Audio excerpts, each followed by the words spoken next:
I want to ask you something, and I want you to really think about it before you answer. How many times have you said to yourself, I will study English more seriously when I have more time? Maybe you said it last month, maybe you said it this morning, maybe you are saying it right now, a little quietly in the back of your head while you listen to me. I know because I have said it too, so many times. When work is less busy, when the kids are older, when this month is over, then I will really focus on my English. And then the month ends and another one starts, and somehow the time never quite arrives. Today, I want to talk about why that is, and why I genuinely believe you don't need more time. You just need to use the time you already have a little differently. Hi, I'm Luna, and welcome to English with Luna. This is your space. Slow down, breathe, and just listen. No pressure, no tests, no judgment. Just a warm and honest conversation about English. I'm really glad you are here with me today. Let me start with something that I think is really important to say clearly. The idea that you need big blocks of time to learn English is one of the most common reasons people stop before they even start, because big blocks of time are hard to find. Life is busy, work is demanding, family needs attention. There are 100 things competing for every hour of your day. And when you believe that you need 1 hour or 2 hours or a dedicated study session to make any real progress, then on the days when that hour doesn't exist, you do nothing at all. And nothing at all, repeated many times, is how months and years pass without progress.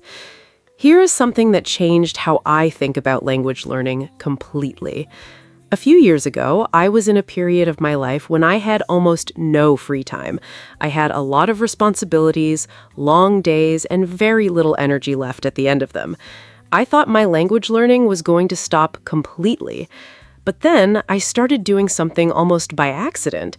I started using the small moments, the 5 minutes waiting for my coffee to be ready, the 10 minutes on the bus, the 3 minutes before a meeting started.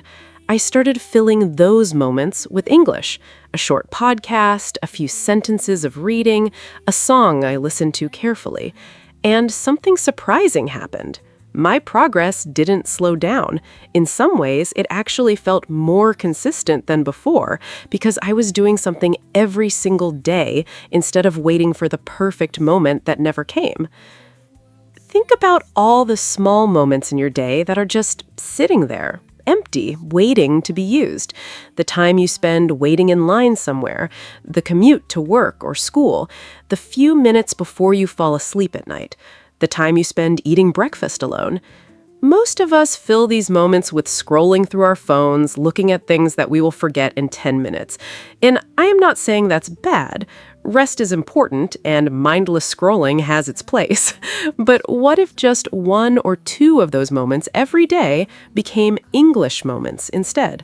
Not all of them, just 1 or 2. 10 minutes in the morning, 5 minutes at lunch. That is 15 minutes of English every single day.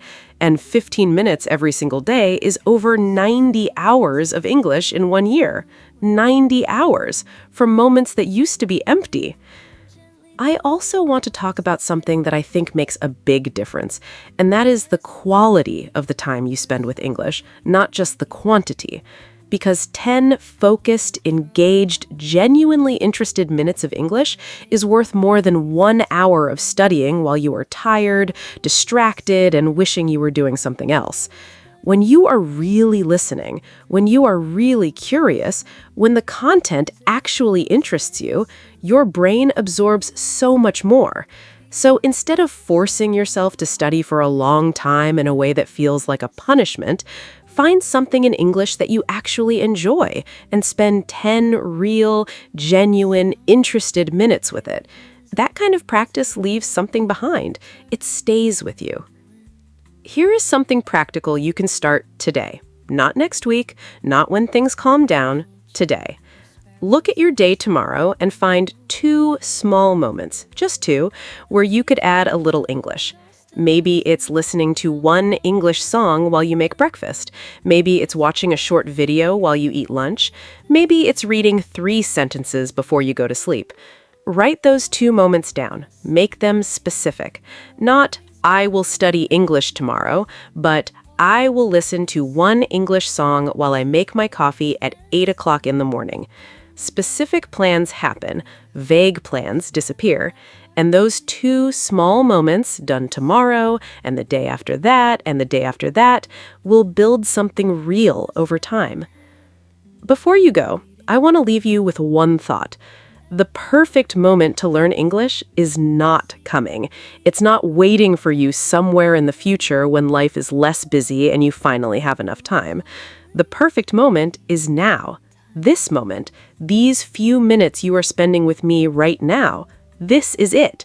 This is what learning English looks like.